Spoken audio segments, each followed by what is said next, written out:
और कोटा में मतलब ये होता है कि कोटा के बारे में ये मतलब ये सच्चाई भी है और कई तरह से अफवाह भी है, क्योंकि जनरल बच्चे को फायदा नहीं मिलता। कोटा में ऐसा कहते हैं कि इंडिया के बेस्ट फ्रेंड्स कोटा में होते हैं, रैंक आती है तो कोटा से आती है। लेकिन जो एवरेज बच्चा होता है ना, उसको उस रैंक से कोई मतलब ही नहीं है, क्योंकि उन ब्रेन से कभी वो इंटरेक्ट कर ही नहीं पाएगा। तो जनरली जो बच्चे कोटा जाते हैं उनको यही मिसकंसेप्शन फीड किया जाता है कि कोटा आप जाओगे ना तो इंडिया के टॉप बच्चों के साथ आप बैठोगे, उनसे सीखोगे। काफी हद तक मतलब ठीक है, लेकिन गलत भी है ये कंसेप्शन, अगर कोई लेके कोटा जा रहा है तो, जितना मैंने देखा है। मैं बता रहा हूँ, जो भी होशियार बच्चे कोटा आते हैं ना, वो सारे के सारे खरगोश है ना। और फायदे में वो ही रहता है जो खुद को कछुआ मानता है ना। अच्छा। ये बात हालांकि मैं पहले बता चुका हूँ हम्म। कि चाहे वो डिस्ट्रिक्ट टॉपर हो, स्टेट टॉपर हो, हम्म। सबके सब अपना कॉन्फिडेंस खो देते हैं, है ना। सबके सब मस्ती में लग जाते हैं एक ना एक दिन, पर जिंदा वही बचता है भाई जो कछुए की तरह रेस में दौड़ा, हम्म, है ना। मैं भी मैं नीट। क्या बताऊं, मेरी हम्म। सिर्फ 84% थी ट्वेल्थ में, हम्म। है ना। ऐसे कई बच्चे देखे मैंने जो 95% से अबव थे, जो मेरे साथ कोटा गए थे। कुछ नहीं होता है वहाँ, वो बस वही है। मैंने अगर पहले अटेम्प्ट के बाद ड्रॉप कर दिया होता कि मुझसे नहीं होगा, हम्म। सेकंड के बाद कर दिया होता कि मुझसे नहीं होगा, तो शायद थर्ड वाले में मेरे अच्छे मिलता ही मार्क्स नहीं, नहीं मौका आते। नहीं मिलता। तो सतत मेहनत, जैसे कहते हैं ना, काक प्रयासम, एक हम्म। कोए की तरह प्रयास करना बार बार एक ही चीज पे, वो सबसे ज्यादा इम्पोर्टेंट है।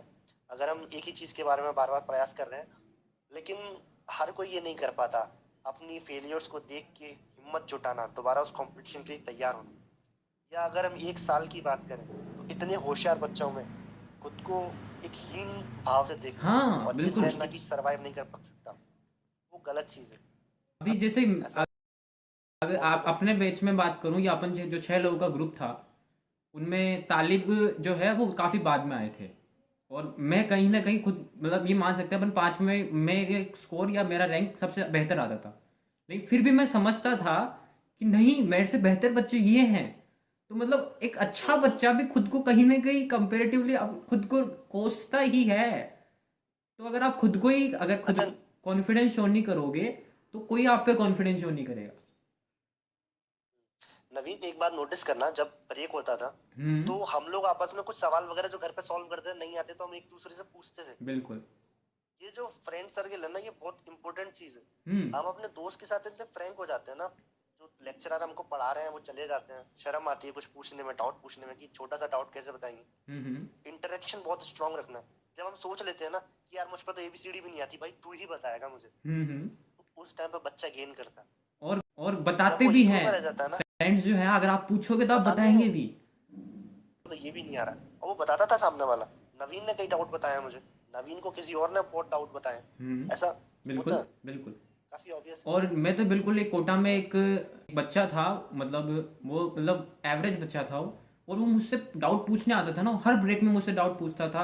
और मुझे तो सच में अच्छा लगता था कि मैं किसी को हेल्प कर पा रहा हूँ, तो मेरी भी कहीं ना कहीं कॉन्फिडेंस मतलब स्ट्रांग हो ही रहा है ना, मेरे भी कॉन्सेप्ट बिल्ड हो रहे हैं। तो आप किसी से हेल्प मांगते हो ना तो वो मना नहीं करते हैं। और जो लोग कोटा नहीं जा पा वो रहे, एक एक मिनट मोहित, एक मिनट। अब जैसे कि बहुत सारे लोग हैं जो घर से प्रिपेयर कर रहे हैं, कोटा नहीं जा रहे हैं।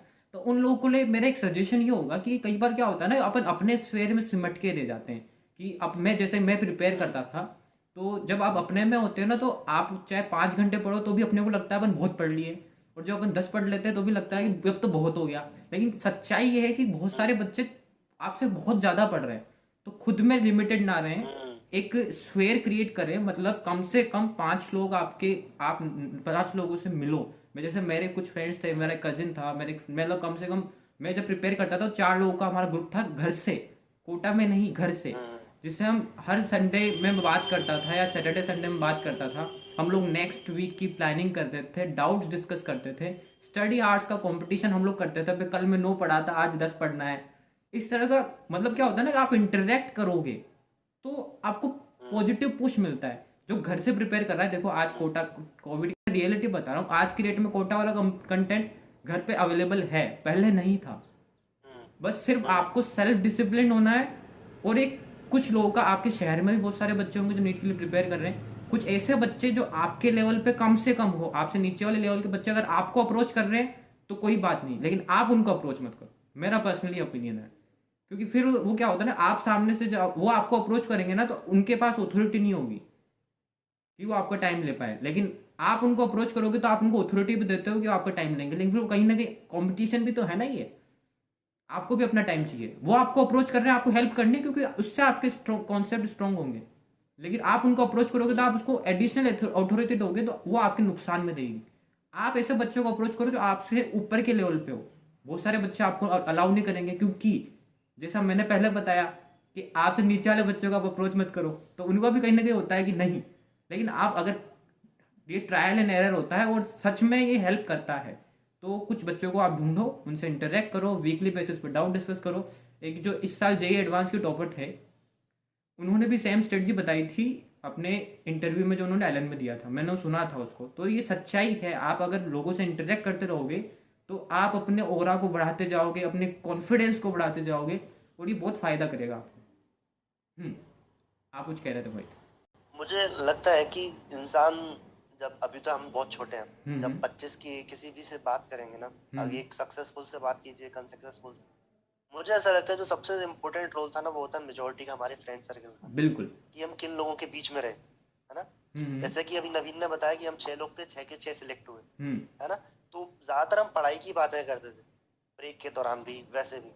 लेकिन अगर आप ऐसे दोस्त पकड़ लेते हैं जो मूवीज की बात कर रहे हैं, या मूवीज देखने चलेंगे, ये करने चलेंगे वहाँ, क्या, 7 वंडर्स, या जो जो वहाँ हाँ, कोटा में कोटा घूमने के की जो टूरिस्ट स्पॉट है। जगह है ना, हाँ, जो भी घूमने की जगह, वो नहीं चलेगी।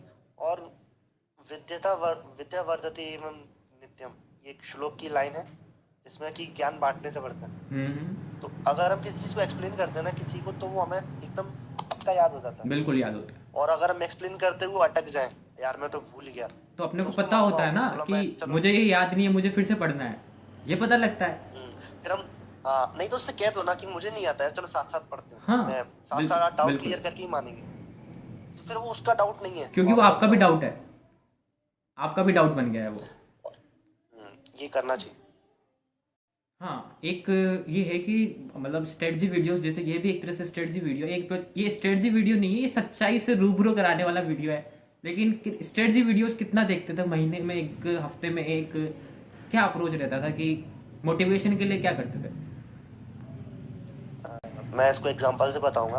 हम्म। ये नवीन ने बताया कि हम तीसरे अटेम्प्ट में हम 6 के 6 बच्चे सिलेक्ट हुए, ऐसा कुछ। मैंने 3 ड्रॉप दिए। हम्म। मेरे जितने भी दोस्त बने, पहले ड्रॉप में, दूसरे ड्रॉप में, तीसरे ड्रॉप में, हम्म। हॉस्टल वाले और एलन वाले, ठीक है। क्या विश्वास करेंगे आप, एक भी एक्सेप्शन नहीं है, सबके सब सिलेक्ट हुए, ओहो, वेरी है ना। गुड। ये बहुत बड़ी बात होती है कि 3 साल में कोई भी मुझे ऐसा इंसान नहीं मिला जो सिलेक्ट नहीं हुआ। मैंने एक फिर दोस्त तो अभी हम सिलेक्ट लकी हुआ, है कि मैं हमें बता दूं, मोहित मिला। ठीक। और दूसरे साल में एक, जब मैं सबसे पहले कोटा आया था, एक बच्चा था, उसका नाम था आदिल परवेज, बिहार से था। ठीक है। उनके फर्स्ट अटेम्प्ट में 560 मार्क्स थे, हम्म। और सेकंड अटेम्प्ट में 675 मार्क्स थे। वाओ, 20 में। ग्रांट मेडिकल कॉलेज मुंबई में वो पढ़ रहे हैं, हम्म। है ना, सिर्फ दूसरे अटेम्प्ट में। ऐसा कुछ थर्ड अटेम्प्ट भी नहीं लिया उन्होंने। तो वो जब मेरे रूम में आते थे ना, हॉस्टल में जब हम साथ साथ पढ़ते थे, वो आज भी मेरे कांटेक्ट में बहुत अच्छे दोस्त है मेरे। हम्म। वो जब मेरे रूम में आते थे तो उसमें रूम में लिखा रहता था कि 7 घंटे पढ़ना है, 8 घंटे पढ़ना है ना। मैंने कुछ लिखा रहता ताकि मुझे याद रहे, मुझे ऐसा करना। ज्यादा लोग मोटिवेशन हाँ, बिल्कुल बिल्कुल। वो हमेशा कहते थे, वो हमेशा कहते थे कि मोहित, इन चीज़ों की ज़रूरत नहीं है मोटिवेशन के लिए। इंसान सेल्फ मोटिवेटेड रहता है ना। जब इंसान अंदर से जल जाता है, इंसान अंदर से हार हार जाता है, जब फेलियर को देखता है, तो अपने आप ही मोटिवेटेड हो जाता है। इन स्ट्रेटजी की या इन मोटिवेशन की ज़रूरत मत लो, है ना। बिल्कुल। हम खुद कुछ कर सकते हैं। ये कोई वो नहीं है कि तुम साइकिल वाले के पास गए, उसने हवा भर दी तुम्हारे अंदर, अब तुम कूद गए हो और अब तुम कुछ भी कर दोगे। फिर हवा निकल भी जाएगी ना, सेल्फ वरना मोटिवेशन, हाई हवा निकल जाएगी सेल्फ वो। मोटिवेशन जरूरी है। और इसके लिए मैं एक आइडिया दे सकता हूँ, बहुत ही अच्छा आइडिया है। बिल्कुल जो बिल्कुल। हमारे पेपर्स होते हैं, टेस्ट होते हैं, हम्म। खत्म हुए, माइनर टेस्ट जिसको बोलते हैं, बिल्कुल। उसमें अपनी गलतियों को देखते हैं बैठे बैठे। मुझे लग रहा पढ़ने का मन नहीं है, तो उन गलतियों को देखो, आपको पढ़ने की इच्छा करेगी। साथ साथ कुछ ऐसे सवाल भी होंगे जो आपको नहीं आ रहे होंगे, वो डाउट भी क्लियर होंगे। इसके साथ साथ सिलेबस का रिवीजन भी होगा। लेकिन वो जब अपने अपनी गलतियों को देखते हो ना, जब आप टेस्ट खोल के, यार मैं ये भी सही कर सकता था, तो वहाँ एक मोटिवेशन डेवलप होता है। ये मैंने नोटिस। हाँ, अपने को पता लगता है ना कि ये तो मेरी रीच की बात है और ये यही मैं लेक कर रहा हूँ, तो ये तो मैं कर सकता हूँ ना। हम्म। तीसरे साल में मेरे रूम में कोई भी मोटिवेशन स्टिकर नहीं था, कोई भी मोटिवेशनल लाइन नहीं थी। वो सिर्फ एक हार्ट के अंदर ही थी, जो कुछ भी था हम्म। आवाज थी। बाहर कुछ भी ऐसा नहीं लगा हुआ था कि मुझे ये करना है, मेरे को ये कॉलेज चाहिए, मुझे मौलाना आजाद थी नहीं। मुझे सिर्फ पढ़ना है, मुझे अपना 100% बस देना है बस और यही। मैंने भी यही किया था, मैंने किसी कॉलेज को ड्रीम नहीं किया था। और इसके साथ साथ कभी भी अगर पढ़ाई का मन उब जाता है बच्चे का, चाहे वो कितना भी होशियार हो, किसी हम्म। ना किसी टाइम पे, और उसे हम्म। लगता है कि वो कहीं वीक ना हो जाए, तो मैं आइडिया दे चुका हूँ। माइनर टेस्ट खोलिए, अपने मार्क्स देखिए और उसको गिनिए बार बार कि मेरे कितने आ सकते थे। हम्म। ऐसा हमेशा रहता है कि नहीं यार मेरे तो बिल्कुल। इससे ज्यादा नहीं चाहिए। हाँ ये। एनालाइज कीजिए कि मेरे कितने आ सकते थे, और जब आप इस चीज को एनालाइज करेंगे तो अपने आप ही मोटिवेशन आ जाएगा, पढ़ने बैठ जाएंगे फिर से। बिल्कुल। ये बहुत ही अच्छा मोटिवेशन सोर्स है। यूट्यूब पे जाके कुछ नहीं होने वाला। यूट्यूब पे जाके ऐसे वीडियोस भी मिलते हैं कभी कभी। ये इंटरव्यू सा है एक तरह से, स्ट्रेटेजी या फिर वैसा नहीं जैसा हाँ, मैं मतलब क्या होता है बताना कि चाह रहा हूँ। अगर कोई इंसान आपको लग रहा है कुछ जेन्युइन कंटेंट आपको दे रहा है तो आप फीड करो, क्योंकि वो स्ट्रेटजी अगर आपको बता रहा है हम्म, तो इसमें कोई इश्यू नहीं है। लेकिन अननेसेसरी, मैं पर्सनली, मेरा वीडियो भी अगर आपको 1 घंटे से ज्यादा दे रहा है दिन का, मत देखना, बिल्कुल मत देखना। बिल्कुल। स्ट्रेटेजी बार बार देखने से नहीं होगा कोई कुछ। फायदा नहीं होगा, बिल्कुल बल्कि मत देख। ये है कि इस वीडियो को देखते हुए हम नोटबुक लिख के बैठे हैं और वो सारे पॉइंट्स याद करें। कुछ पॉइंट्स मैंने बहुत इंपॉर्टेंट बोले हैं। बिल्कुल। मोटिवेशन नहीं खोना है, हम्म। विद्या को बांटना है, बिल्कुल। इसके साथ साथ फ्रेंड सर्कल अच्छा रखना है, हम्म। माइनर टेस्ट से मोटिवेशन लेना है। ये सारी चीजें तो बच्चे को लिखनी चाहिए अपनी नोट। बिल्कुल। और अभी कोटा की, मतलब कोटा की अब बहुत काफ़ी अच्छी अच्छी बातें हो गई। अब कोटा के बारे में एक बात जो कि मुझे बहुत परेशान करती थी, वो भी बच्चों को पता होनी चाहिए कि ऐसा नहीं है कि आप कोटा जाओगे तो सब चीज़ें अच्छी अच्छी ही मिलेगी। कोटा में इतना क्राउड होता है ना कि अगर आप इमोशनली थोड़े से वीक हो, जैसे मैं था, तो आप उस क्राउड को देख के ही अपने आप को कॉम्पिटिशन से बाहर समझ लोगे। आप में चाहे कितना भी टैलेंट हो, मैं टॉप 50s में आता था, हर टेस्ट में टॉप 50 में आता था।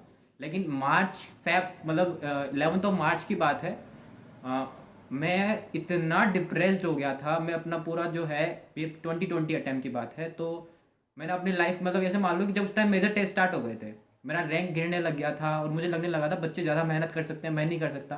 तो मैंने पढ़ाई छोड़ दी थी। मैं क्या करता था, पूरे टाइम छुट्टियां हो गई थी उस टाइम, सिलेबस कंप्लीट हो गया था, तो अपने रूम में मैं सिर्फ सोता रहता। क्योंकि पढ़ने में तो क्या होता था ना कि यार मेरे से ज़्यादा मेहनत कर रहे हैं, मतलब ये मान लो कि डिप्रेस जिसे अपन कहते हैं, बिल्कुल मोटिवेशन लूज कर देना। तो उसके बाद एक टीचर ने मुझे रिकमेंड किया था कि तू घर जाके आ।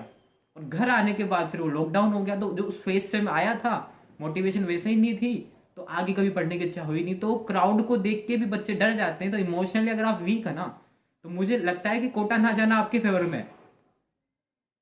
मुझे ऐसा लगता है पर्सनली, क्योंकि आज की डेट में सारा कंटेंट आपके पास अवेलेबल है। बिल्कुल। ये जो आपने अपनी एक्सपीरियंस बताया ना, ये सभी बच्चों की सबसे बड़ी गलती होती है लाइफ की। और ये सिर्फ नवीन ने नहीं, मैंने भी फेस किया है। और जो हम्म। भी बच्चे सिलेक्ट नहीं हुए हैं उन सब ने फेस किया है कि वो आखिरी के टाइम पर डिप्रेस हो गए। उनको लगा ये मेरे बस में तो नहीं है कंपटीशन लास्ट में। बस ये जब हम सोच लेते हैं ना, मेरे पापा ने बहुत ही अच्छी बात बताई थी। उन्होंने एक बार मुझसे कहा था, जब मैं पढ़ाई से मेरा मन हट गया था, मुझे नहीं पता कि उनको कैसे पता चला। उन्होंने मुझको फ़ोन पे कहा कि बेटा कुछ भी करना पर अपने काम से कभी जी मत चुराना, अपने काम से कभी मन मत हटाना। अगर आप अपने काम से मन हटा लेंगे ना, तो काम आपसे मन हटा लेगा। बिल्कुल। आप उससे एक कदम दूर होना चाहेंगे, वो काम आपसे 2 कदम दूर होने लग जाएगा। है ना? आपने सिर्फ एक दिन स्टडी मिस की है, लेकिन आप विश्वास कीजिए मेरा, दूसरे दिन आपको पढ़ने का बिल्कुल मन नहीं बिल्कुल करेगा। मन नहीं करेगा, बिल्कुल भी नहीं करेगा। मैं कह रहा हूँ 8 घंटे मत पढ़ो, लेकिन कम से कम किताब खोलने की कोशिश करो। पढ़ो मत खाली, लेकिन उससे एक हैबिट रहेगी। लेक्चर्स कभी देख कभी लो। अगर पढ़ने का मन नहीं है, सेल्फ हम्म, स्टडी का मन नहीं है, लेक्चर देख लो। लेकिन दोस्तों के साथ बाहर मत जाओ, डिप्रेस होकर सोने मत बैठो। हाँ, सोने मत बनाना बैठ, अपना बिल्कुल मन मत फ्रेश। बैठना सोने, बिल्कुल भी मत बैठना। है ना? किताब खोल के बैठे रहो, कुछ समझ में नहीं आ रहा देखते रहो उसको, कभी ना कभी तो इच्छा किताब से करेगी। बेहतर है कि कभी ना पढ़ने का कभी तो मूड नहीं है तो पढ़नी लेक्चर खोल के बैठ जाओ। उससे क्या होता है ना, इंटरेस्ट डेवलप रहेगा, किताब से इंटरेस्ट लूज हो जाएगा। लेक्चर भी खोल के बैठ हाँ, जाओ, सबसे दो बेहतरीन घंटे में ऑप्शन है। कुछ ना कुछ तो हम अचीव करेंगे। बिल्कुल। कम से कम टाइम वेस्ट तो नहीं होगा। कुछ ना कुछ नहीं, बहुत कुछ और अचीव करेंगे। हर कोई यही सोचता है कि मेरा सिलेक्शन नहीं होगा, और बस यही वो हार जाता है। जब हम मार्च के टाइम पे ये मानने लग जाते हैं ना, जैसा कि नवीन ने बताया, मार्च के टाइम पर अगर हम ये सोचने लग जाते हैं कि मेरा सिलेक्शन नहीं होगा, तो नहीं होने वाला है। बिल्कुल मतलब। लेकिन अगर मोटिवेशन वहां नहीं टूटता है, मैंने 4 महीने बोले थे, उन 4 महीने में मोटिवेशन चाहिए एकदम आग की तरह, फायर की तरह। उस 4 महीने का मोटिवेशन सबसे शुरू के 4 महीने जैसा होना चाहिए जब हम कोटा थे, वो सबसे ज्यादा और इम्पोर्टेंट है। मोटिवेशन भी नहीं है ना, तो एक रीडिंग की मतलब ये मान लो कि 10 घंटे से कम तो कुछ एक्सेप्टेबल ही नहीं है, चाहे मरना पड़े उसके लिए, लेकिन पढ़ना है। कुछ भी हो जाए, हाँ, अगर मोटिवेशन दस अपने आप घंटे से अगले दिन पढ़ने की अपने दस आप घंटे इच्छा होगी। हम्म, कई दोस्त देखे हैं मैंने जो 10 घंटे से कम पढ़ते हैं मोटिवेशन कम होने की वजह से, तो उनका सिलेक्शन नहीं होना। आपका मन नहीं लग रहा, कोई दिक्कत नहीं, पर 10 घंटे मुझे इस कुर्सी पे ही बैठने। बिल्कुल। एक मैंने मेरा दोस्त बोला, मेरा दोस्त क्या मतलब, हम एलन के सेमिनार हुआ था, हम्म। उसमें एक बहुत ही फेमस काउंसलर है, मुझे नाम याद नहीं आ रहा, डॉक्टर है वो। उन्होंने बहुत अच्छी बात बताई थी कि place, position and time is very important. उन्होंने बताया था कि बहुत से बच्चे हैं जो पढ़ते बहुत हैं, लेकिन जब एग्जाम में जाते हैं तो सब कुछ भूल जाते हैं। बिल्कुल। उसकी वजह क्या है कि वो लेटे लेटे पढ़ते हैं, वो बेड पे पढ़ते हैं, वो खाते खाते पढ़ते हैं। नहीं, हमको सिर्फ कुर्सी पे बैठ के ही पढ़ना है, क्योंकि हमको कुर्सी पे बैठ के ही एग्जाम देना है। बिल्कुल। जो कंडीशन हमारी एग्जाम देने के टाइम पे होनी चाहिए, वही कंडीशन हमारी पढ़ने के टाइम पे होनी चाहिए, क्योंकि हमारा माइंड अलर्ट हो जाता है। मैं जब एग्जाम देता था, पेपर देता था, 2 से 5 का टाइम लगा लेता था, हम्म। क्योंकि 2 से 5 कोई नीट होने वाला है, तो फैमिली कंडीशन होनी चाहिए, है ना। कुर्सी पे बैठ के एग्जाम होने वाला है, तो कुर्सी पे बैठ के ही एग्जाम करना, कुर्सी पे बैठ के ही पढ़ना है हमें। इससे क्या, ब्रेन को पता है मैं कुर्सी पे बैठ गया और अब मुझे क्या और करना है। और उससे बेड पे होगा बैठ क्या के ना सब कि नहीं। वो प्लेस आपके लिए एक होली प्लेस होता है ना, पवित्र स्थान जिसे कहते हैं। तो कुर्सी पे अगर बैठा हूँ तो हम्म, पढ़ाई के अलावा कुछ नहीं करना। मैं भी करता था ये कि कुर्सी पे बैठ के ही पढ़ना है सिर्फ। हम्म। और मैं तो मतलब ये क्योंकि होता था बहुत कि से अगर लोग मैं मेरी पढ़ने की इच्छा नहीं हो रही ना, जैसे मुझे हल्का सा भी लग रहा है मैं डेविएट हो रहा हूँ, मैं चेयर से उठ जाता था, क्योंकि उसमें उस प्लेस जो है उसको बर्बाद नहीं कर सकता। यहाँ बैठ के सोचने का टाइम नहीं हम्म, है, ये डे ड्रीमिंग की जगह नहीं है ये। अगर डे ड्रीमिंग करनी है, उठ के बाहर निकल जाओ। और अगर हम बेड पे बैठे, हमारा पढ़ने का मन नहीं कर रहा है, तो कुर्सी पे बैठ जाओ, पढ़ने का मन करने लग जाएगा। हाँ बिल्कुल। एक टाइम पे ये सिचुएशन आ और जाएगी। लेक्चर भी लेना है तो कुर्सी पे बैठ के लेना, जो पढ़ने का मन नहीं है और लेक्चर लेना है तो कुर्सी पे बैठ के लेना, ऐसे बैठ के बेड पे लेट के मत लेना। आपका दिमाग जो है कंसंट्रेट नहीं करेगा। और तो बहुत सारी चीज़ें थी मोहित, लेकिन टाइम बहुत सारा हो गया है। बच्चों का टाइम बहुत बहुत ज़्यादा इंपॉर्टेंट है जितना मुझे लगता है। लास्टली डिमोटिवेशन की बात हो गई, सारी बहुत सारी चीज़ें हो गई। अगर आपकी तरफ से कुछ वर्ड्स ऑफ विजडम जो है आप 3 साल की जर्नी में जो सबसे इंपॉर्टेंट पार्ट जो आपको लगता है, वो आप एक बार फिर से रिपीट करना चाहो। मैं यही कहना चाहूँगा कि देर कभी नहीं होती, है ना। हम्म। क्योंकि बहुत से लोग, सबसे बड़ी दिक्कत यही है कि सबको लगता है कि देर हो गई है। कभी देर नहीं होती, जब देर कभी जानना हो नहीं तभी होती है। सवेरा हो जाना। अभी मैंने इस जिस साल हिसाब से जनवरी में पढ़ते स्टार्ट रहो। किया था। मेरे से पहले बहुत सारे लोग प्रिपेयर कर रहे होंगे, मेरे से बाद में बहुत सारे लोगों ने स्टार्ट किया होगा। मेरे से पहले वाले बच्चों की रैंक मेरे से कमज़ोर आ सकती है, और मेरे से बाद वालों की रैंक मेरे से बेहतर आ सकती है। आपका एफर्ट लेवल आपको गवर्न करता है, टाइम डेट प्लेस गवर्न नहीं करता है। आज आप डिसाइड कर लो दिल में 15 घंटे देना है, और 1 महीने 15 घंटे दे दो, 450 घंटे होते हैं। अगर आपका बेसिक्स स्ट्रॉन्ग है, मोर मतलब बहुत अच्छा प्रिपरेशन हो जाएगा। कभी भी देर नहीं होती है। लास्ट मिनट के तक भी अपने आप नहीं सोचना है मेरा नहीं होगा, चाहे टेस्ट में स्कोर कितना भी आता हो। मैं आपको एग्जांपल बताता हूँ। मेरा पिछले साल नीट 2020 का स्कोर 575 था, लेकिन जो 13th को मेरा पेपर था, और 10 सितंबर को मैं एलन का टेस्ट था, उसमें 510 मार्क्स आए थे। मुझे पता था मेरा सिलेक्शन नहीं होना, लेकिन मैंने एटीट्यूड ये रखा था, जो क्वेश्चन मुझे लगेगा कि इस पर अटैक करना, तो मैं अटैक करके ही मारूंगा। और 32,000 रैंक मतलब मुझे ठीक रैंक थी जितनी मेरी एफर्ट लेवल थी। देखो, जो एफर्ट करेगा उसी को सक्सेस मिलती है, जो नहीं करेगा उसको नहीं मिलेगी। सिंपल फैक्ट है ये। बिल्कुल। और मैं कह रहा था कि एक उसी सेमिनार में जिसमें प्लेस, पोजीशन एंड टाइम की बात बताई थी डॉक्टर ने, हम्म। उसके साथ साथ उन्होंने एक बहुत ही अच्छी चीज़ बताई थी कि आज का सेमिनार आप एक तरह से ट्रांसफॉर्मेशन सेमिनार मान लीजिए, हम्म।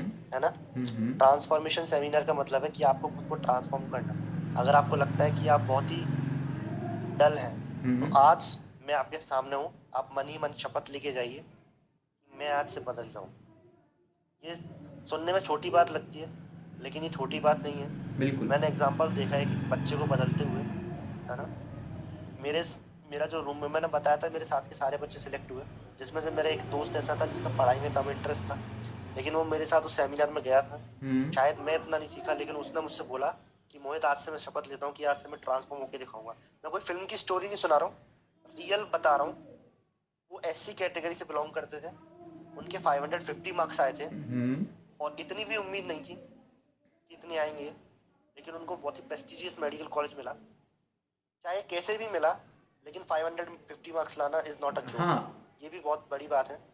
वो 350 डिजर्व करते थे, बिल्कुल। 550 पे आए। लेकिन ये भी एक मेहनत करने का। डिजर्व स्टेट मतलब जो वर्ड है वो गलत हो जाएगा। उन्होंने आपको 550 के लिए बाद में डिजर्विंग बनाया। उस सेमिनार के पहले तक इतना एफर्ट लेवल नहीं था उनका, लेकिन उसके बाद में एफर्ट डालना स्टार्ट अगर किया।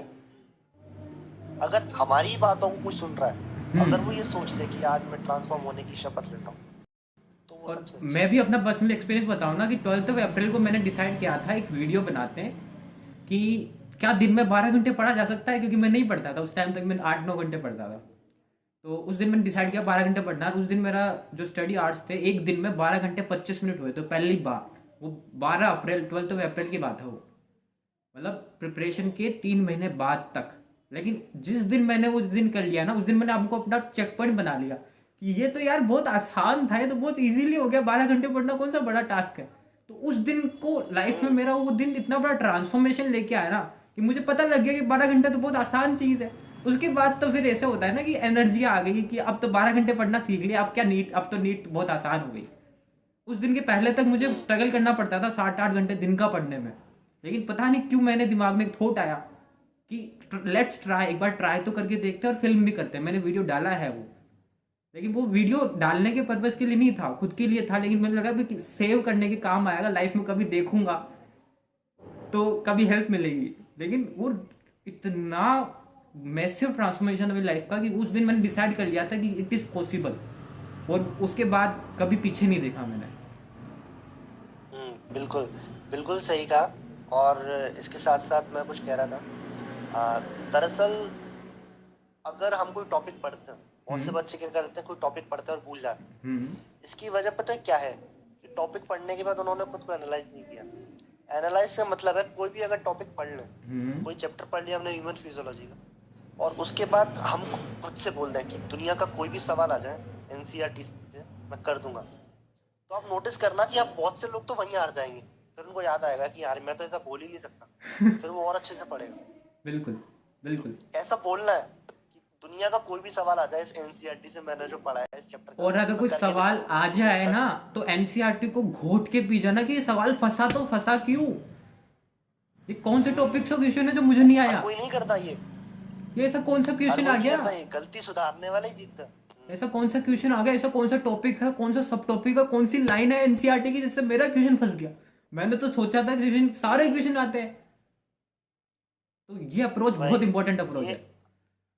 हर कोई नहीं सोच पाता, लेकिन ये, और इसीलिए बच्चे सिलेक्ट नहीं होते। कई बिल्कुल। सारी वजह है, एक वजह नहीं है कि बच्चा सिलेक्ट क्यों नहीं हुआ, गलतियों पर सुधार नहीं किया, सिलेक्ट नहीं हुआ। मैं अपने 2 साल में फेल हुआ तो सबसे पहले साल तो कभी गलतियों की तरफ ध्यान दिया ही नहीं। दूसरी बार सुधारने का तरीका गलत था। जो अप्रोच मैं अभी बात कर रहा हूँ ना, वो अप्रोच नहीं थी। गलती हो गई, गलती को याद कर लिया, क्वेश्चन गलत हो गया, आंसर याद कर लिया, टॉपिक सॉल्व। लेकिन ऐसे नहीं होता है ना। जब कोई सवाल गलत हो जाए ना, तो उसे दिल पे ले लेना, ईगो पे ले लेना, ये गलत क्यों से हो गया। हाँ, कैसे गलत हो गया, मैंने तो पढ़ाई की है, 2 बार नहीं, 3 बार नहीं, 5 बार पढ़ चुका मैं। हाँ, उसको बहुत ही ईगो पे लेना होता है। ये 2 साल में मैंने भी नहीं किया था शुरू में, तीसरी साल से मैंने ईगो पे लेना स्टार्ट कर दिया, ये सवाल कैसे गलत हो गया। वो चीज बहुत इंपॉर्टेंट है। बहुत इंपॉर्टेंट चीज़ है, बहुत इंपॉर्टेंट। ये ईगो पे तो, और ये हर सब्जेक्ट में लेना होता है, फिजिक्स में भी लेना होता है। लेकिन ठीक है, फिजिक्स में क्या होता है, फोबिया होता है बच्चे को, तो कोई बात नहीं। केमिस्ट्री और बायोलॉजी को तो 540 आपको करना ही है, तो वहां तो ईगो पे लो, क्योंकि वो आपके रीच में भी होता है। कई बार फिजिक्स में ऐसे क्वेश्चंस होते हैं जो अपने को समझ नहीं आते, तो वहां अपन ठीक हो सकते हैं, कोई बात नहीं। लेकिन बायोलॉजी और केमिस्ट्री में तो ईगो पे बिल्कुल लेना है, क्योंकि वो आसान होती है, उसको आपको समझना होगा। क्योंकि केमिस्ट्री बहुत लोगों को टफ लगती है, लेकिन है आसान। सेल्फ स्टडी की और बात एट लास्ट मैं बस यही कहूंगा कि अगर आप एक एलन के स्टूडेंट हैं तो सिर्फ एलन पे ही विश्वास करें, है ना। एलन का मॉड्यूल मोर देन इनफ है, मोर देन इनफ, है ना। उससे बाहर तो कुछ भी पढ़ना ही नहीं है, इधर उधर की किताबें। ये तो खैर बच्चे शायद समझ ही गए होंगे, अगर अभी भी कोई नहीं समझा तो कुछ कर नहीं कर सकते, वरना एलन के मॉड्यूल से भी ज़्यादा इम्पोर्टेंट एनसीईआरटी और फिजिक्स केमिस्ट्री के मॉड्यूल, बस, है ना। बाकी इसके अलावा तो मुझे नहीं लगता कि कुछ भी है। एनसीईआरटी भगवान है। तो थैंक यू मोहित, आप आए, मतलब आपने पूरा 1 घंटे का टाइम दिया बच्चों के लिए, और मतलब काफ़ी ग्रेट इंसाइट्स जो होती है ना वो 3 साल की जर्नी की, वो आप लोगों ने शेयर की और सारी सारी चीज़ें बता दी। अगर अभी भी कोई प्रॉब्लम है तो आप लोग पूछ सकते हैं, मोहित को हम फिर से इनवाइट करेंगे और वो बिल्कुल आपको हेल्प करने के लिए बिल्कुल रेडी है। मैंने कोटा और जयपुर का एक्सपीरियंस है, आप मुझसे पूछ सकते हैं, मैं अपने एक्सपीरियंस शेयर आपको कर सकता हूँ। तो मोहित, आपको फिर से थैंक यू बोलना चाहेंगे हम, और इतनी सारी इंसाइट्स आपने दी दोस्तों में उसके क्या लिए थैंक थैंक यू। तो ठीक है, ओके, बाय बाय। चले।